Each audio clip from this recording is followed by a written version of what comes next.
Amin. Shalom Aleichem. Puji Bapa Yahweh, pada hari ini saya akan kembali melanjutkan pemberitaan firman dengan judul doa Bapa kami. Hari ini yang keberapa saudara-saudara? Yang keempat. Untuk itu mari kita membuka di dalam kitab Matius pasal yang ke-6 ayat yang ke-9 sampai ayat yang ke-13. Matius 6 ayat 9 sampai 13. Mari kita ucapkan bersama-sama dengan bersuara yang keras sampai telinga saudara mendengar suara saudara sendiri. Siap? 2, 3. Oleh karena itu, hendaklah kamu berdoa demikian. Bapa kami yang di sorga, dikuduskanlah namamu, datanglah kerajaanmu, jadilah kehendakmu seperti di sorga, juga di atas bumi. Berikanlah kepada kami hari ini roti kami sehari-hari, dan ampunkanlah kepada kami hutang-hutang kami, seperti juga kami mengampunkan kepada para penghutang kami. Dan janganlah membawa kami ke dalam pencobaan, tetapi bebaskanlah kami dari yang jahat, karena punyamulah kerajaan dan kuasa dan kemuliaan sampai selama-lamanya. Amin. Nah, Bapak Ibu Saudara sekalian, kembali saya ingatkan bahwa kita sering mendengar orang berdoa seperti yang sudah kita baca bersama-sama. Kemarinnya ada yang bertanya kepada saya, Pak, kenapa kok tidak sama dengan kitab suci saya? Saya lupa memberitahu bahwa apa yang saya baca ini bukan kitab suci terjemahan dari Yayasan Lembaga Alkitab Indonesia, tetapi dari Indonesian Literal Translation atau ILT yang kedua. Nah, ada orang yang menganggap bahwa selain Yayasan Lembaga Alkitab Indonesia dianggap sebagai kitab sesat. Saya katakan silahkan saja orang mengatakan demikian. Kalau dasarnya dianggap sesat karena tidak sama dengan kebanyakan, saya juga bisa mengatakan bahwa mereka juga tidak sama dengan kita.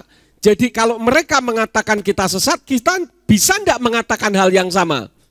Bisa. Saya ingin ingatkan kepada saudara yang nonton video di YouTube ini. Indonesian Literal Translation adalah kitab suci terjemahan dari J.P. Green. Dan J.P. Green itu adalah kitab suci yang banyak dipakai oleh sekolah tinggi teologi di Indonesia.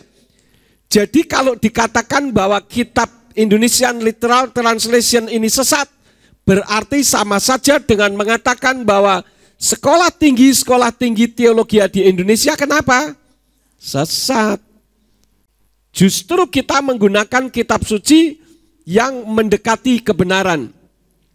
Di dalam kitab berbahasa Ibrani saya akan baca yang demikian bunyinya.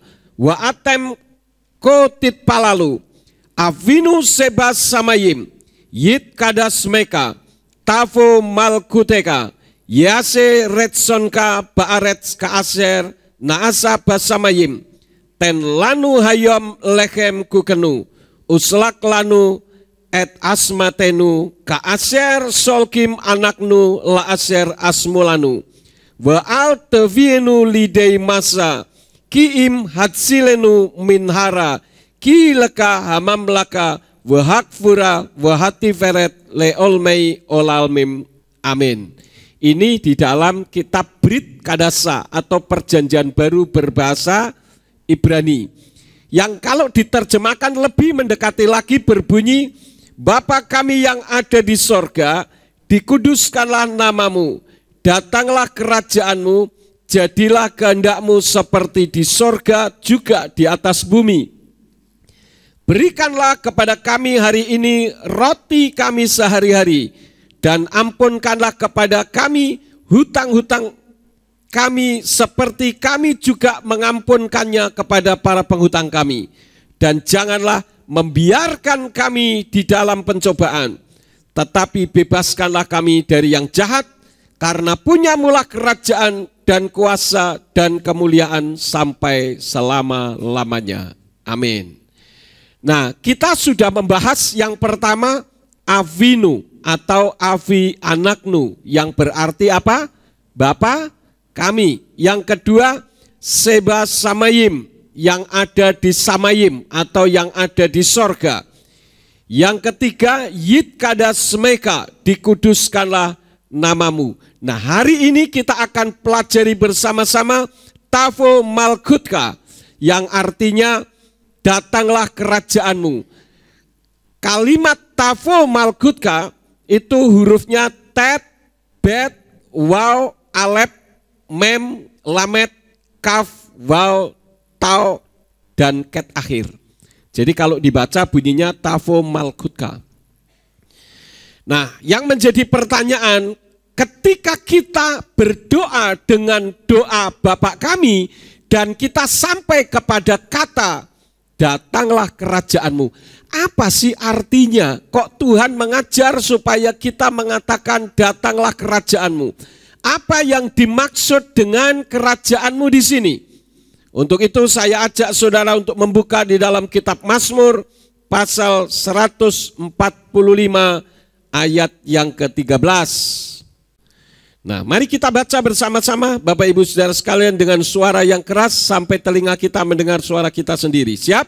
2, 3. Kerajaanmu adalah kerajaan yang kekal selamanya dan pemerintahanmu ada pada setiap generasi dan generasi. Jadi berdasarkan ayat ini, yang dimaksud dengan kerajaanmu atau kerajaan Elohim adalah kerajaan yang kekal, tempat di mana Elohim ada dan memerintah. Jadi bukan kerajaan manusia, bukan juga kerajaan kita, melainkan kerajaan siapa? Kerajaanmu atau kerajaan Elohim, yang kita sudah tahu bersama bahwa yang dimaksud Elohim di situ siapa namanya? Yahweh. Ya, jadi kerajaan Yahweh kiranya ada di dalam kehidupan kita. Jadi ketika kita berdoa dan kita mengatakan datanglah kerajaanmu, artinya kita mengharapkan suasana tempat di mana Elohim ada dan memerintah itu turun di dalam kehidupan dan hati kita. Jadi bukan hanya sekedar mengucapkan datanglah kerajaanmu. Tidak, itu mengandung makna spiritual. Artinya bahwa kita ini menginginkan suasana kerajaan di mana Bapa Yahweh memerintah diam di dalam kehidupan kita. Nah, sekarang kalau menurut saudara, coba kita renungkan bersama-sama.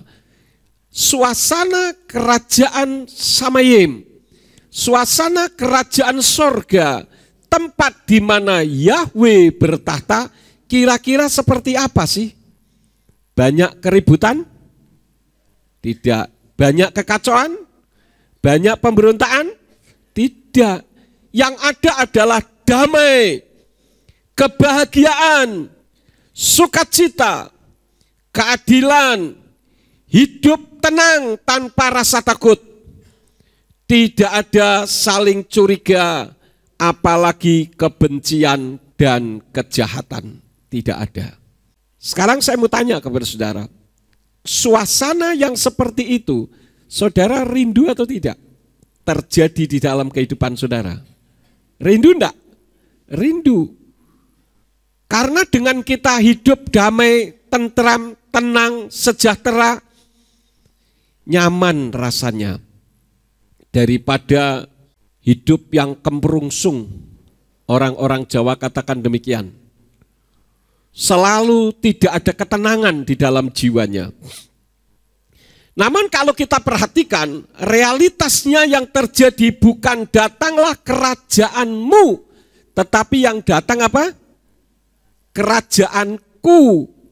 Itulah sebabnya maka kitab suci selalu mengajarkan kepada kita urut-urutan yang benar. Saya sudah katakan bahwa ketika kita berdoa, hendaklah doa itu bukan hanya untuk diri kita sendiri, tetapi berdoa supaya kemuliaan Bapa Yahweh boleh dinyatakan. Nama Yeshua HaMashiach harus ditinggikan. Dan itu merupakan bagian dari datanglah kerajaanmu, bukan datanglah kerajaanku. Artinya bahwa ketika kita berdoa dan kita mengatakan datanglah kerajaanmu, kita mengharapkan suasana itu mengalir. Bahkan bukan hanya bagi kita, tetapi juga bagi lingkungan kita, negara kita. Sehingga keberadaan kita ini justru bisa memberkati orang lain.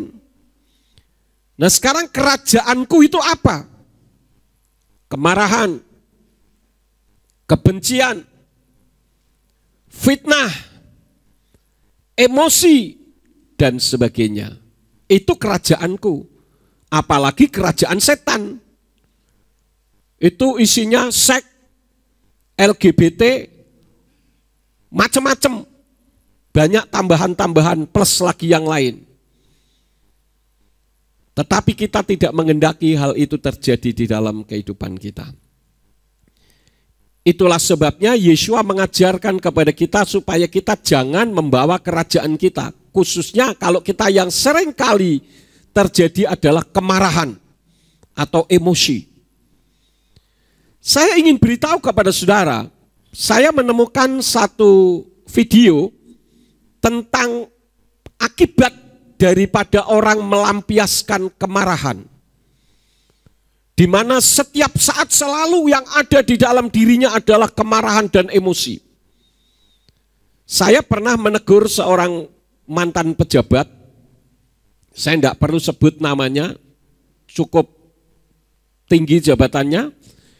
Dia ini punya konsep kalau saya bisa marah kepada orang lain, saya bisa memarahi orang, berarti wibawa saya ada. Tetapi Yeshua tidak mengajarkan begitu. Yang Yeshua ajarkan apa? Justru kita diajar untuk menjadi orang yang rendah hati, lemah lembut.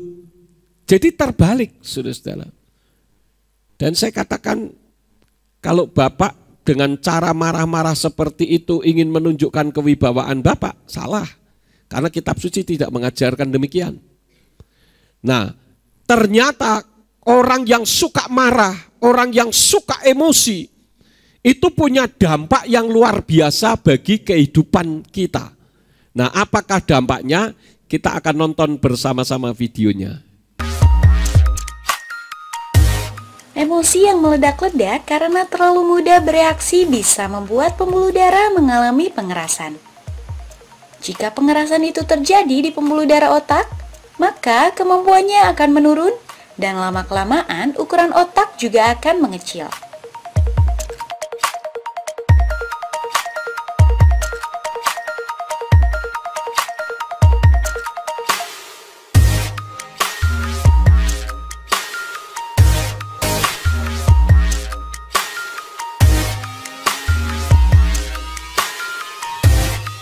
Satu video yang singkat tetapi punya makna yang luar biasa. Di dalam video tadi, kalau orang suka mengumbar kemarahan, mengumbar kebencian, dampaknya apa saudara-saudara? Membuat otak jadi kecil. Ini secara fisik loh, bukan pemikiran, tetapi otak secara fisik itu akan mengkeret. Kalau lever itu serosis, kira-kira begitu, ya. Jadi jangan mengumbar kemarahan. Tetapi saya mau tanya kepada saudara, marah boleh enggak? Boleh. Justru kalau orang enggak bisa marah ini, wah kalau menurut saya sih luar biasa ya. Walaupun saya melihat ada di antara kita yang enggak bisa marah. Wawan contohnya, itu kalau diomelin enggak pernah bisa marah dia. Tapi jangan saudara marah-marah sama dia, kesian ya. Jadi saudara-saudara, tadi ada beberapa ayat yang saya taruh di sana, kita membuka saja bersama-sama, kita sesuaikan dengan apa yang ditulis oleh Rabi Saul atau Rasul Paulus dan Rabi Yakub. Kita membuka di dalam Efesus pasal yang keempat. Efesus pasal yang keempat ayat yang ke-26. Kita ucapkan bersama-sama dengan bersuara ya. Siap? 2, 3. Marahlah tetapi janganlah berbuat dosa. Janganlah matahari terbenam di atas kemarahanmu. Jadi saudara-saudara, siklus kehidupan manusia itu sangat luar biasa dan itu Tuhan yang membuat. Itulah sebabnya manusia bisa mengantuk, bisa tidur, ya karena beraktivitas setiap hari itu ada sel-sel tubuh manusia yang rusak. Khususnya sel-sel otak juga rusak.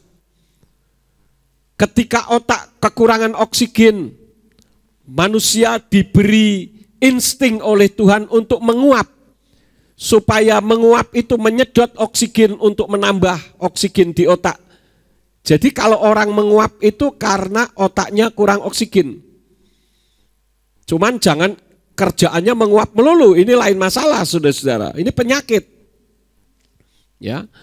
Tetapi Bapak Ibu Saudara sekalian, terjadinya kerusakan organ-organ tubuh manusia, khususnya sel-sel yang ada di dalam tubuh manusia, itu akan dipulihkan kembali oleh Tuhan ketika orang itu tidur. Ini saya pelajari secara medis. Jadi bukan asal ngomong, tetapi berdasarkan ilmu pengetahuan kedokteran. Ketika orang tidur, sel-sel yang rusak itu pulih kembali, diregenerasi ulang oleh Tuhan secara otomatis. Tetapi, nah ini tetapi, kalau saudara tidur memendam kebencian yang luar biasa, maka sel-sel itu masih bekerja dan tegang. Sehingga ketika saudara tidur yang seharusnya terjadi pemulihan sel-sel yang sudah rusak tadi tidak terjadi. Paham saudara-saudara? Jadi saudara harus bisa mengerem kemarahan. Dan bukan hanya memendam kemarahan, lain ya. Kalau ngerem kemarahan itu kita mengupayakan supaya tidak marah. Beda dengan marah tetapi dipendam. Wah ini tambah fatal ini. Apalagi marah dipendam dibawa tidur. Dan itu terus terulang-ulang. Karena itu kalau ada orang-orang yang pahit hati terhadap orang lain, memendam kejengkelan yang luar biasa, kemarahan, emosi yang meluap-luap, dan tidak bisa mengampuni orang lain, maka seringkali timbul penyakit kanker di dalam tubuhnya. Itu karena tersebut, saudara-saudara. Kita lihat lagi Kolose pasal yang ketiga, ayat yang ke-8. Saya minta saudara saja yang baca, tolong dibaca dengan suara yang keras, ya, supaya suara saudara masuk ke YouTube. Siap? Dengan bersuara yang keras, 2, 3.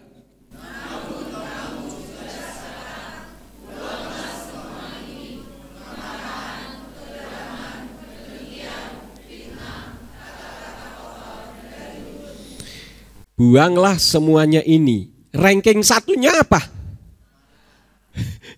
Ranking 1 loh saudara, kemarahan itu. Bukan ranking 2 atau ranking 3.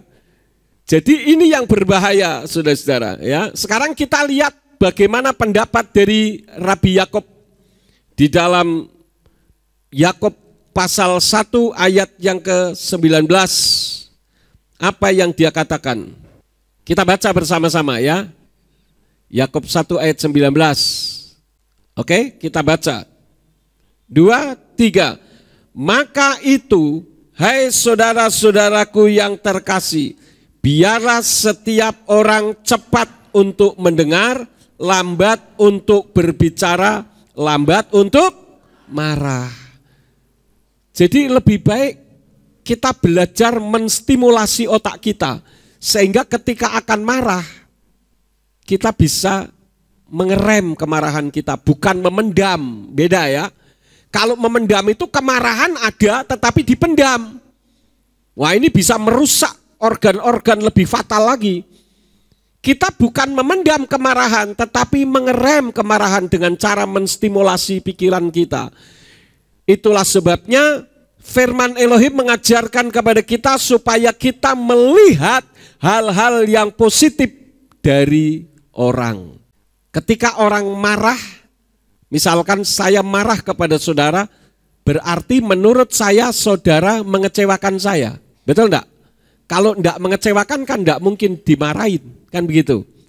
Nah, ketika saya melihat bahwa saudara mengecewakan saya, bagaimana menstimulasi pikiran kita supaya kita tidak meledak-ledak amarahnya? Kita lihat dari segi baiknya orang itu. Oh, orang itu memang sekarang mengecewakan, tetapi ada sisi baiknya kok.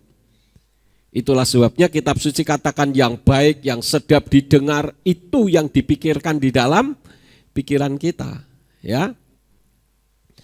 Kembali kepada kerajaan Tuhan.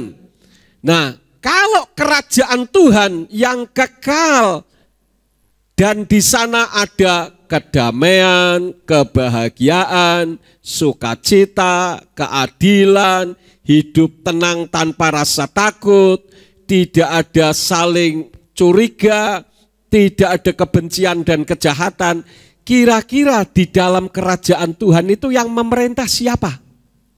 Kerajaan Tuhan yang memerintah siapa? Tuhan dong. Kalau kerajaan kita yang memerintah siapa?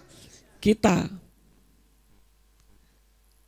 Artinya misalkan kayak di Jogja itu sistem kerajaan, yang memerintah siapa? Ya Sri Sultan, kan begitu. Nggak mungkin presiden yang memerintah.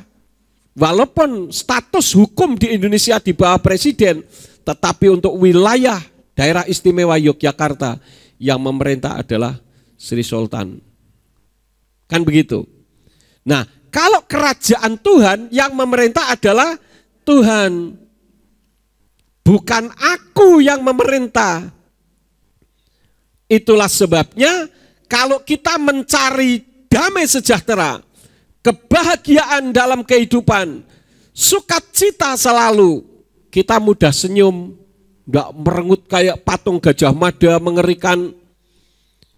Ada keadilan di dalam kehidupan kita, kita hidup tenang, tentram, sukacita, damai, tidak ada saling curiga, kebencian dan kejahatan.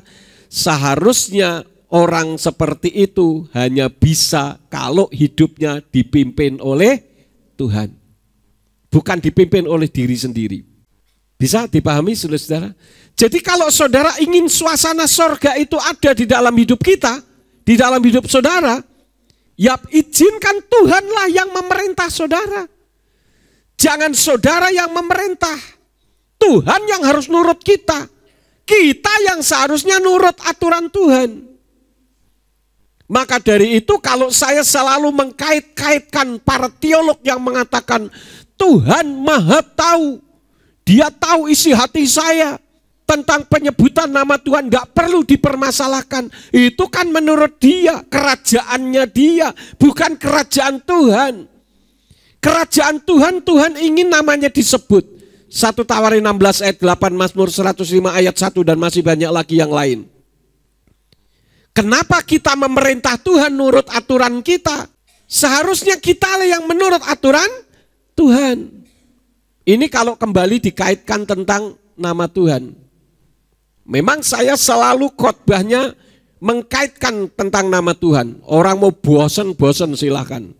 Karena memang diajari juga tidak ngerti-ngerti. Makanya diulang-ulang supaya ngerti. Orang on kan begitu. Ya, harus diulang-ulang sampai ngerti. Jadi kalau kita ingin hidup seperti suasana di sorga, izinkanlah Tuhan yang memerintah di dalam kehidupan saudara. Bukan sinode yang memerintah. Ada berapa banyak pendeta yang mengerti tentang nama Tuhan, tetapi mereka tidak berani mengungkapkan karena takut dipecat oleh sinode. Saya sudah membuktikan saya tidak takut dipecat. Karena saya tidak melayani sinode, saya melayani Tuhan. Demikian pun saudara-saudara yang sudah menonton video saya, saudara sudah paham betul. Jangan saudara kasih embel-embel tapi. Ya, jangan dikasih tapi. Kalau sudah tahu laksanakan. Jangan ada tapi. Tapi Pak, nanti saya dikucilkan. Tapi Pak, nanti saya dipecat. Tapi Pak, nanti jemaat pecah. Jangan kasih tapi, ikuti saja firman Tuhan. Itu lebih aman karena kita melayani Tuhan dan mengizinkan Tuhan yang memimpin kita, bukan kita yang memimpin Tuhan. Ya. Seharusnya hidup kita adalah hidup yang dipimpin oleh Roh Tuhan. Artinya apa? Yang disenangkan itu Tuhan, bukan aku. Jangan cuman kita pinternya ngomong, datanglah kerajaanmu karena menghafal ayat ini. Atau kita nyanyi lagu.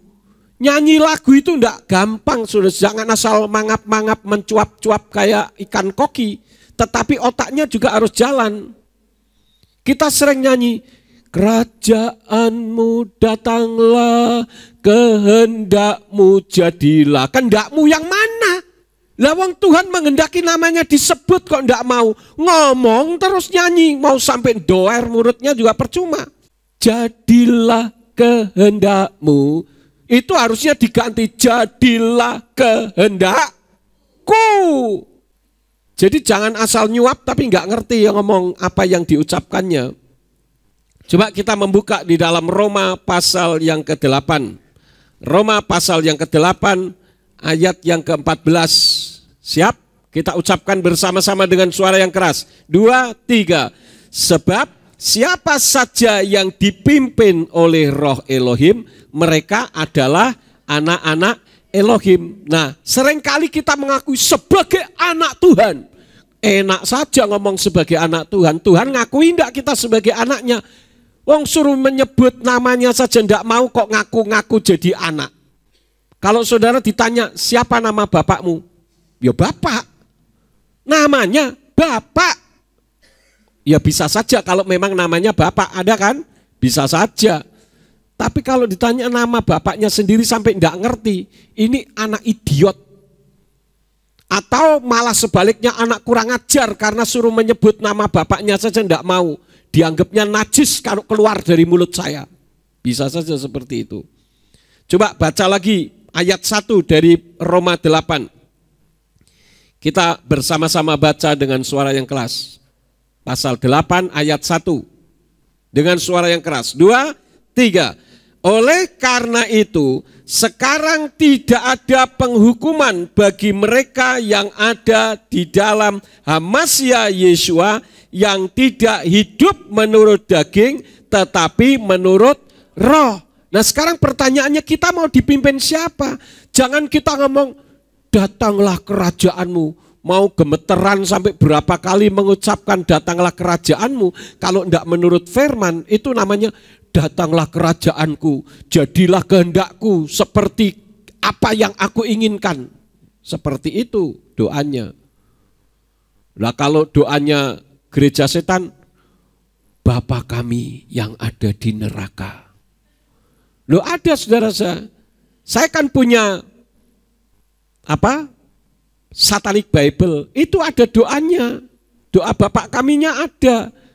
Bukan Bapa kami yang ada di Samayim, tetapi Bapa kami yang ada di neraka. Loh, mengerikan sekali, yang diundang malah bapaknya yang ada di neraka. Jadi orang yang ingin datanglah kerajaanmu di dalam kehidupanku, di dalam lingkunganku, adalah orang-orang yang taat kepada firman, taat kepada Roh Tuhan.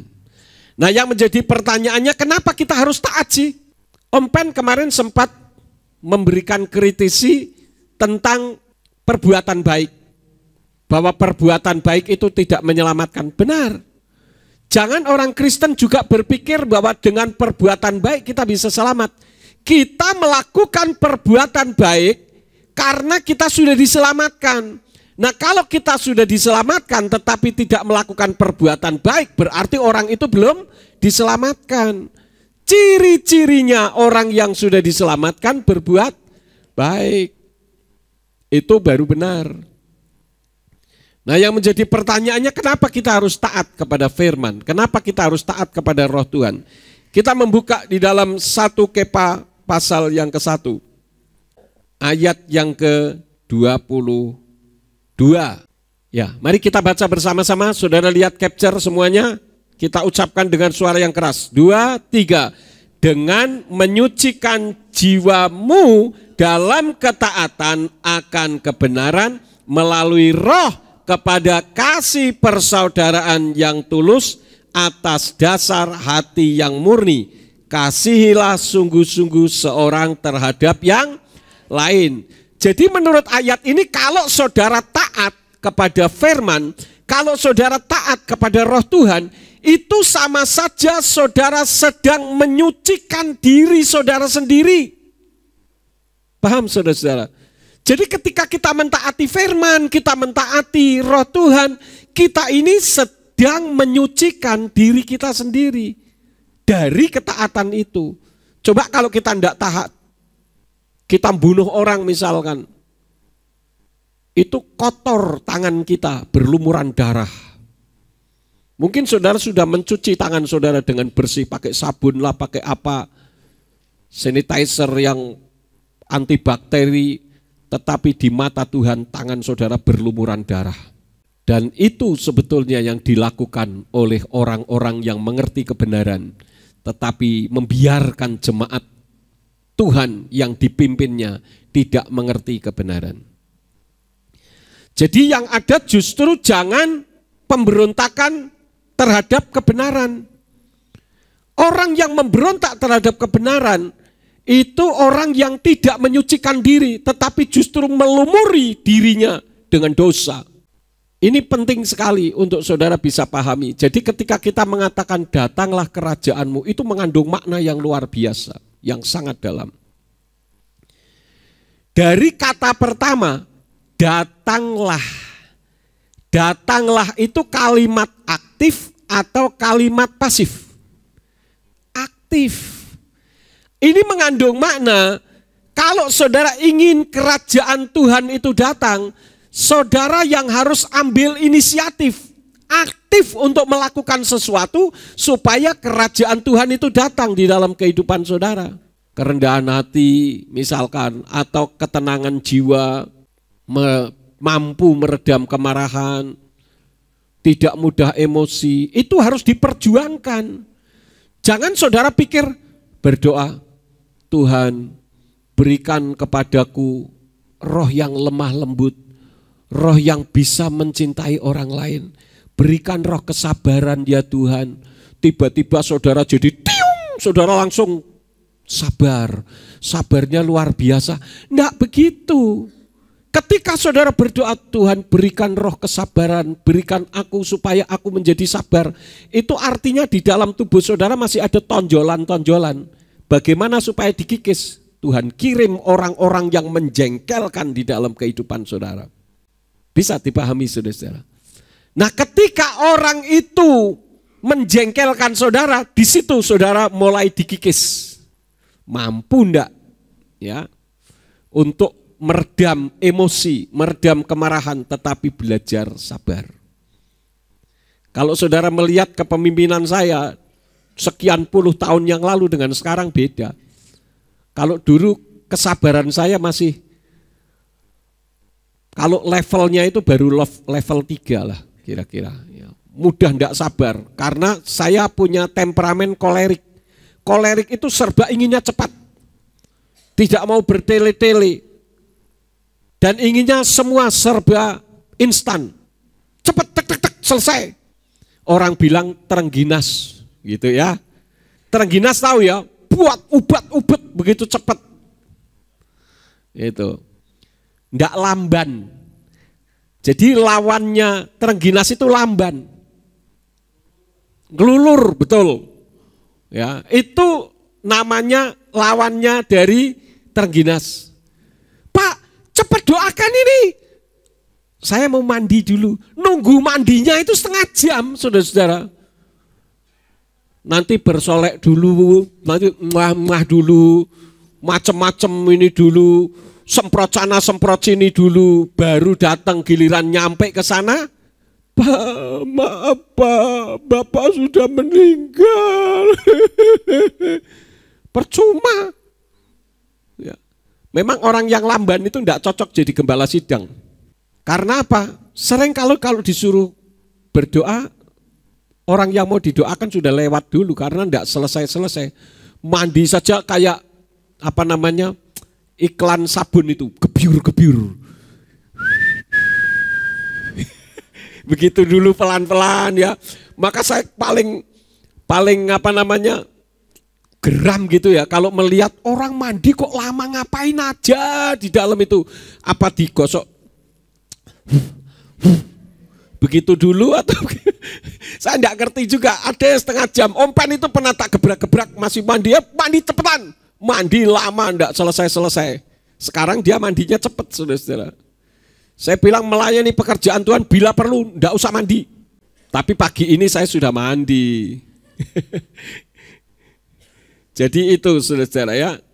Nah, sebetulnya kapan sih kerajaan Tuhan itu datang di dalam kehidupan kita? Mari kita membuka di dalam kitab Yohanan pasal yang ke-14. Yohanan pasal yang ke-14 ayat yang ke-27. Saya akan dengar suara saudara, tolong ucapkan dengan suara yang keras, nanti saya mau tanya. Pertanyaannya, kapan kerajaan Tuhan datang? Siap ya? Dengan suara yang keras bersama-sama. 2, 3.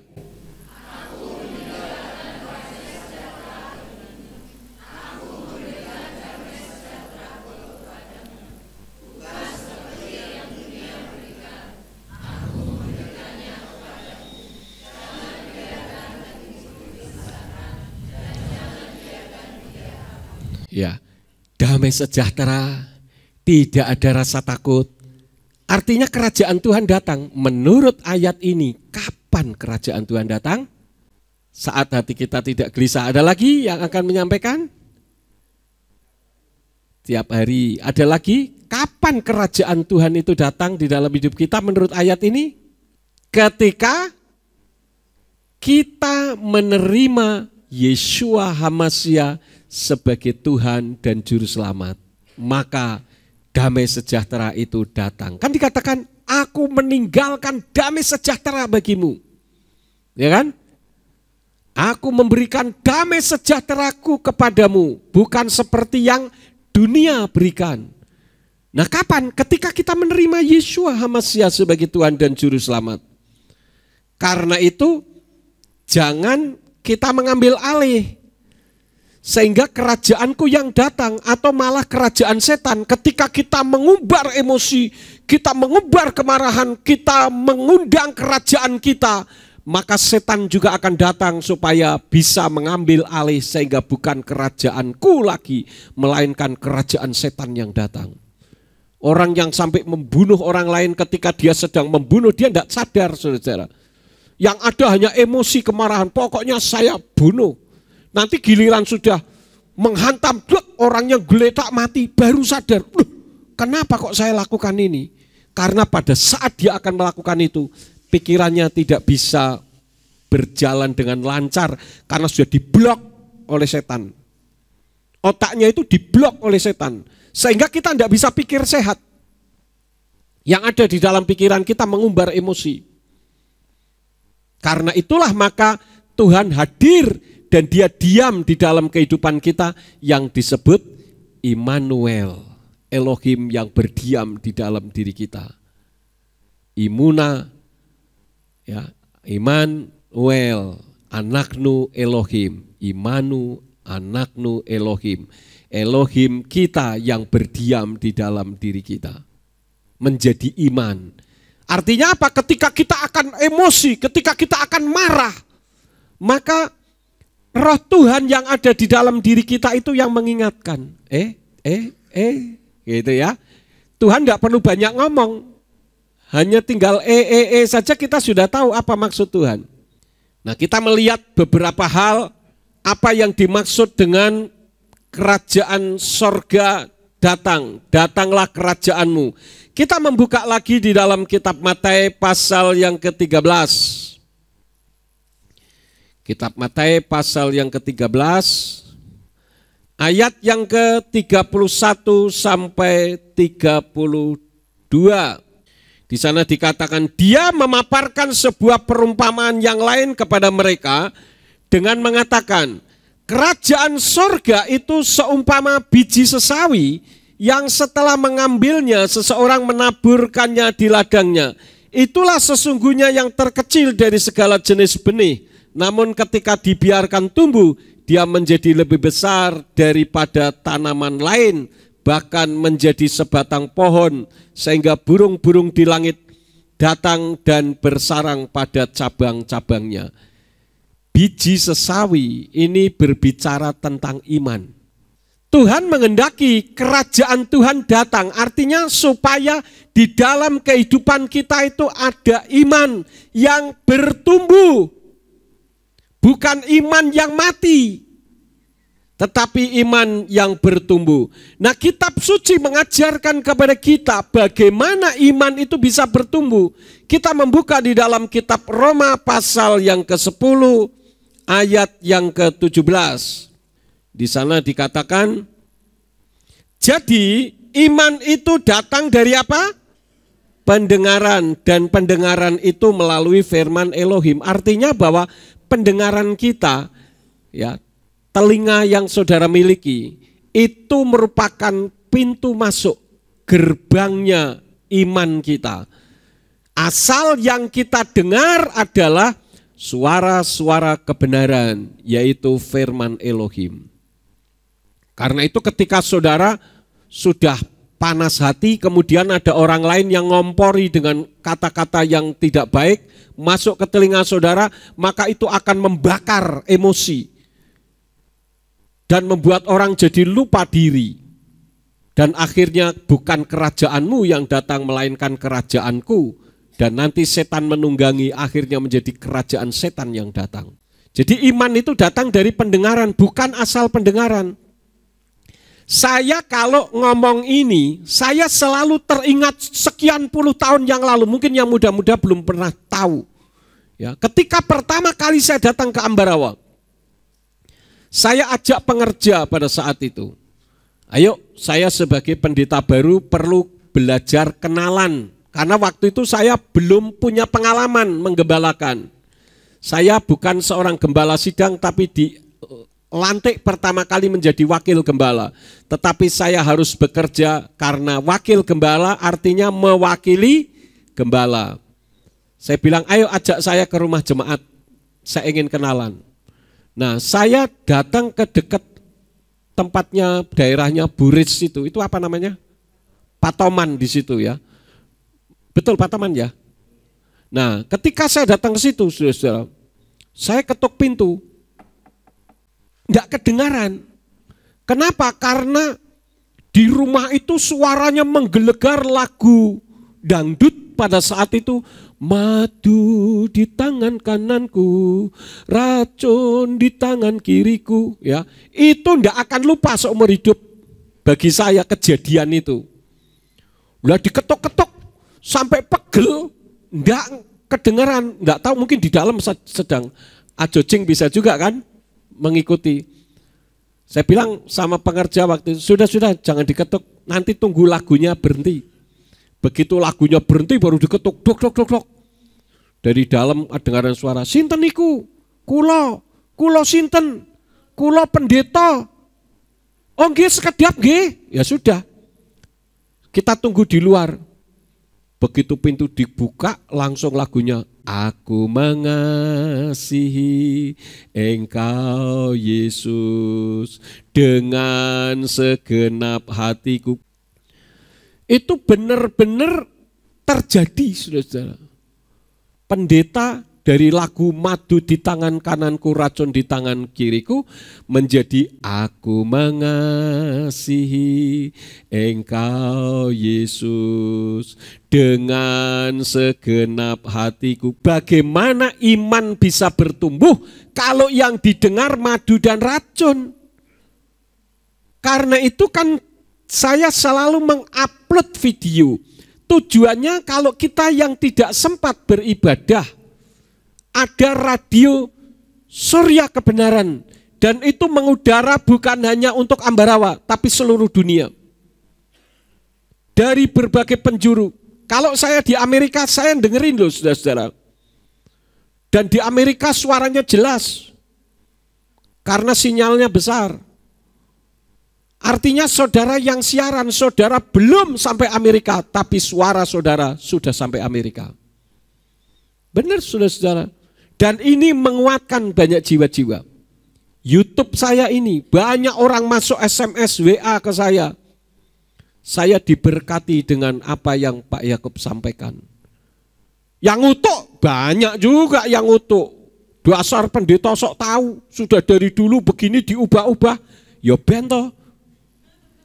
Kalau saya kan begitu, gampang saja saya mau merubah sesuai ke firman Tuhan. Kalau bicara merubah, sebetulnya kita merubah apa tidak? Ngapain? Mengembalikan, bukan mengubah. Lalu yang mengubah siapa? Ya yang ngomong. Nggak mau berubah, sudah salah, diingatkan nggak mau. Wah ini repot saudara-saudara ya. Kemudian hal yang berikut kita lihat lagi Matius 13 tadi, saudara-saudara, kita kembali ke Matius 13 ya. Sekarang kita lihat ayat yang ke-33. 33. Di situ bunyinya apa? Dia membicarakan sebuah perumpamaan yang lain kepada mereka. Kerajaan sorga itu seumpama ragi yang setelah mengambilnya seorang wanita mengadukkannya ke dalam 3 suka tepung adonan sampai teragikan seluruhnya. Jadi ragi itu diadukkan ke terigu supaya tepung jadi berguna. Nah ini mengandung makna ketika saudara berdoa datanglah kerajaanmu, sebetulnya saudara sedang menghendaki supaya kehidupan kita bisa berguna bagi orang lain. Bukan hanya seperti tepung. Orang-orang yang suka bikin jajan makanan yang terbuat dari tepung tahu akan lebih berguna kalau ada raginya. Itu maksud daripada kebenaran firman. Jadi percuma juga kita pergi ke gereja jika hidup kita hanya bagi diri kita sendiri. Seharusnya kalau kita mengasihi Tuhan, kita datang bergereja, seharusnya kita mempunyai kerinduan supaya hidup kita berguna bagi orang lain, saudara-saudara. Nah sekarang pertanyaannya, sudahkah hidupmu berguna bagi orang lain? Sehingga ketika saudara lama tidak berjumpa, dirindukan orang lain? Atau sebaliknya, hari ini si Anda datang, kebenaran, ayam saya. Kalau lihat dia rasanya empet begitu, wajahnya, lihat wajahnya juga sudah enggak ada damai sejahtera. Baru lihat wajahnya saja sudah membuat hati bergejolak. Wah ini orang gawat saudara-saudara. Kecuali kalau hanya satu orang bisa saja karena bermasalah. Kalau banyak orang begitu, ini orang yang bermasalah. Tidak bisa menjadi berkat bagi orang lain. Jadi kita datang beribadah supaya kita bisa menjadi berkat bagi orang lain. Selanjutnya kita membuka di dalam ayat yang ke-45 sampai 46. Lagi pula kerajaan surga itu seumpama seorang pedagang yang mencari mutiara yang indah, yang setelah menemukan sebutir mutiara yang sangat mahal, sambil pergi dia menjual segala sesuatu sebanyak yang ia miliki dan dia pun membelinya. Maksud dari ayat ini, agar kerajaan sorga datang harus berani membayar harga. Maksudnya apa? Kalau saudara ingin pandai, apa yang harus saudara bayar? Harus belajar, sekolah. Apa yang saudara ingin supaya Tuhan melakukan suatu mukjizat? Ya berdoa, ya. Seperti kemarin malam saya nonton video di sini, kaum muda muter film, judulnya War Room, ruangan peperangan, ruangan untuk berperang. Ya, mengisahkan sepasang suami istri yang hampir pisah, tetapi istrinya diberi nasihat oleh sahabatnya untuk berperang. Maka dia menyediakan satu ruangan khusus, dikosongkan semuanya, isinya hanya untuk berdoa sendiri di ruangan itu. Padahal itu ruangan lemari, saudara. Tetapi dia bergumul di dalam doa siang dan malam. Sampai akhirnya pernikahannya tidak jadi pisah, tidak jadi hancur, anaknya juga dipulihkan. Dan ini betul-betul menjadi nyata. Saya duduk di belakang ketika si istri ini mengusir setan di rumahnya. Saya melihat suasana auranya itu luar biasa. Dan itu bukan sekedar perempuan sedang di syuting video. Tetapi karena film itu diurapi oleh Tuhan. Nanti coba saudara yang nonton video itu, kalau ingin nonton video yang saya maksud, silahkan bisa searching di internet. Judulnya War Room, ruangan perang, untuk peperangan maksudnya ya.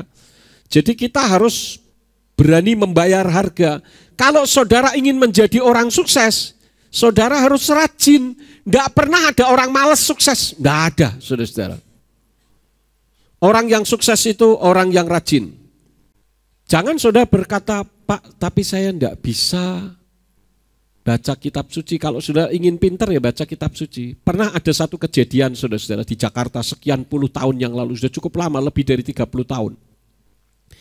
Ada seorang ibu-ibu sudah tua. Dia punya seorang pembantu. Dia ingin sekali membaca kitab suci, tapi matanya sudah lamur karena sudah tua. Dia panggil pembantunya, katakanlah namanya Inem. Nem, tolong sini Nem. Ini saya pengen baca kitab suci tapi mataku sudah lamur, tolong gantikan ya, kamu baca bersuara saya dengerin ya. Jadi Inem bacain kitab suci, saudara. Dia baca kitab suci dengan bersuara. Majikannya duduk dengerin. Saudara tahu apa yang terjadi? Si Inemnya bertobat, menerima Tuhan yang benar. Jadi ini bukan kisah asal-asalan, tetapi ini kisah nyata, lebih 30 tahun yang lalu. Ada seorang yang bersaksi demikian. Jadi kalau kita membaca Matius 13 ayat 45 sampai 46 tadi, kita melihat ayat yang ke-44 juga dikatakan kerajaan sorga itu seumpama harta yang terpendam di sebuah ladang. Yang setelah menemukannya seorang memendamnya dan oleh karena sukacitanya itu ia pergi dan menjual segala sesuatu sebanyak yang ia miliki dan dia membeli ladang itu. Artinya mengutamakan yang lebih baik. Di dalam kehidupan kita seringkali kita diperhadapkan kepada dua pilihan. Tentu yang kita pilih adalah yang terbaik. Bagi yang muda misalkan ketika akan menentukan pasangan hidupnya, Pak saya punya pacar, berapa? 5. Nah yang mana? Pilih satu, jangan semuanya yang dipilih. Pilih yang terbaik menurut mau kita. Minta kehendak Tuhan. Sesuai enggak dengan kehendak Tuhan, kemauan kita itu. Kalau sesuai itu yang terbaik. Kemudian hal selanjutnya ayat yang ke-47 sampai ayat yang ke-50. Ini tentang kerajaan sorga lagi. Lagi kerajaan sorga itu seumpama sebuah jala yang ditebarkan ke dalam laut dan menjaring berbagai jenis ikan. Yang ketika dia telah terisi penuh dengan menyeretnya ke pantai dan duduk, mereka mengumpulkan yang berharga ke dalam pasu dan membuang keluar yang tidak berharga. Demikianlah akan terjadi pada akhir zaman, malaikat-malaikat akan keluar dan memisahkan yang jahat dari tengah-tengah yang benar, dan mereka akan melemparkannya ke dalam tungku api, di sanalah akan ada tangis dan kertak gigi. Yang dimaksud ayat ini bahwa ikan yang berguna dan tidak berguna, itu ikan yang tertulis di dalam kitab Imamat pasal 11, tentang makanan yang kosher, yang layak dimakan atau yang tidak. Ini mengandung pengertian bahwa makanan yang bisa dimakan adalah yang layak, yang sesuai firman Tuhan. Kita bisa menjadi berkat bagi orang lain, kita mengutamakan keadilan di dalam kehidupan kita. Jadi terjemahan yang benar itu bukan haram dan halal, tetapi clean dan unclean. Clean itu dari kata tahor, kalau unclean atau tidak bersih itu dari kata tami. Sebetulnya itu ya. Ada beberapa ayat di sana, Imamat 11 ayat 9 sampai 12. kemudian Yakub 3 ayat 8 sampai 10, Markus 7 ayat 21 sampai 23 ini berbicara tentang orang yang nantinya dipisahkan. Jangan sampai kita beranggapan bisa masuk surga tapi ternyata kita tidak masuk surga. Ikan yang tidak bersisik atau licin itu termasuk binatang yang tidak bisa kita makan. Kenapa? Karena tubuhnya tidak ada silt atau tameng, tidak ada perisai, sehingga kotoran-kotoran yang ada di air khususnya karena binatang yang tidak bersisik itu, ya, ikan-ikan yang tidak bersisik itu adanya di bawah, sedangkan di bawah itu mengandung merkuri tinggi, maka tubuhnya mengandung merkuri tinggi. Artinya kalau dimakan bisa membuat kolesterol naik, tekanan darah naik, semuanya menjadi naik. Ini berbicara tentang kehidupan orang yang licik, ya, licin. Ini tubuhnya mengandung racun. Ini berbicara tentang orang yang jahat. Mulutnya berbisa. Kalau ngomong di depan baik, tapi di belakang sebetulnya penuh dengan kejahatan. Manusia bertopeng. Kitab suci katakan jangan bergaul dengan orang yang seperti itu. Karena dia baik kepada saudara penuh dengan kepura-puraan.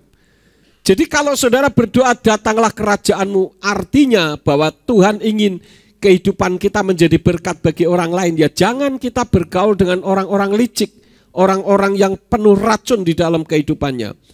Nah sekarang poin yang terakhir, bagaimana agar kerajaan Tuhan datang? Kita membuka di dalam kitab Yirmiyahu pasal yang ke-29. Yirmiyahu pasal yang ke-29 ayat yang ke-7. Di sana dikatakan, dan usahakanlah damai sejahtera. Nah, damai sejahtera ini kerajaan Tuhan, ya. Kota yang aku telah membawa kamu ke sana ke dalam pembuangan, dan berdoalah kepada Yahweh demi dia, karena damai sejahteranya adalah damai sejahtera bagimu. Bagaimana supaya kerajaan Tuhan datang? Saudara mendoakan lingkungan saudara. Saudara mendoakan pemerintah kita, ya, khususnya Presiden Jokowi. Ini presiden yang luar biasa sekali. Kita bisa melihat bagaimana prestasi-prestasinya padahal hanya beberapa tahun saja, belum lama, tetapi sudah melampaui presiden yang berkuasa puluhan tahun bahkan. Jadi berdoa bagi lingkungan, karena doa itu membawa kedamaian. Ketika kita mengalami perasaan yang takut, datang kepada Tuhan. Satu ayat yang terakhir di dalam kitab 2 Tawarikh. 2 Tawarikh pasal yang ke-20 ayat 1 sampai ayat yang ketiga. 2 Tawarikh 20 ayat 1 sampai 3. Mari kita ucapkan bersama-sama saudara-saudara sehingga capture di depan berguna. Mari kita ucapkan dengan bersuara. 2, 3. Dan setelah itu terjadilah bahwa Bani Moab dan Bani Amon datang, dan bersama mereka rakyat Amon untuk berperang melawan Yosafat. Dan mereka masuk serta berbicara kepada Yosafat dengan mengatakan, suatu laskar yang besar datang melawan engkau dari seberang lautan, dari Aram, dan lihatlah mereka ada di Hazezon Tamar, yakni En-Gedi. Dan Yosafat takut lalu menghadapkan wajahnya untuk mencari Yahweh dan menyerukan puasa atas seluruh Yehuda. Jadi ketika saudara menghadapi perasaan takut, mungkin takut usahamu bangkrut, takut penyakitmu membahayakan jiwamu, takut banyak hal saudara bisa alami itu. Yang harus kita lakukan apa? Datang dalam doa bila perlu berpuasa. Seperti yang Yosafat lakukan, maka ketakutan itu akan hilang. Jadi kerajaan sorga bisa di sekitar kita, jika kerajaan sorga sudah ada di dalam hidup kita. Kalau hidup kita saja kerajaan sorga tidak ada, bagaimana kita bisa menularkan kerajaan sorga yang damai sejahtera, sukacita dan sebagainya itu kepada lingkungan. Jadi sekali lagi, datanglah kerajaanmu itu mengandung makna yang sangat dalam. Saya tidak akan memperpanjang firman, biarlah firman ini akan memberikan pemahaman di dalam kehidupan kita, sehingga kita menghadirkan kerajaan sorga di dalam hidup kita dan di dalam lingkungan atau negara kita dan bahkan bagi seluruh dunia. Amin buat firman.